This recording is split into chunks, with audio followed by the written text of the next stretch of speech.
Naaresto ng mga operatiba ng Kalinga PNP ang nakatalang top 4 most wanted person provincial level dahil sa kaso nitong frustrated murder.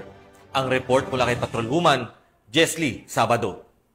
Ng Kalinga PNP ang number 4 most wanted person provincial level dahil sa kasong frustrated murder sa isang operasyon na isinagawa sa Balbin Subdivision, Barangay Magsaysay, Tabok City, Kalinga nito lamang ika-27 ng Hunyo taong kasalukuyan. Pinangunahan ng Tabok City Police Station ang operasyon, katuwang ang Kalinga PPO sa pamumuno ni Police Colonel James D. Mangili, Provincial Director ng Kalinga Police Provincial Office, kasama ang Provincial Investigation Unit, 1st Kalinga PMFC, Regional Intelligence Division ng PROCAR at Provincial Intelligence Team Kalinga.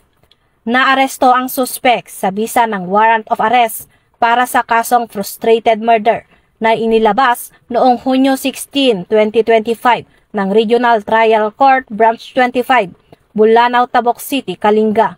Ang nasabing kaso ay may itinakdang piyansang nagkakahalaga ng 200,000 pesos.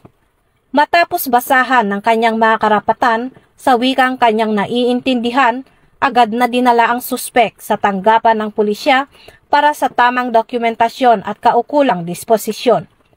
Hinihikayat ng kapulisan ang publiko na makipagtulungan sa pamamagitan ng pagbibigay ng tamang impormasyon upang mapabilis ang pagkakaaresto sa mga pinaghahanap ng batas.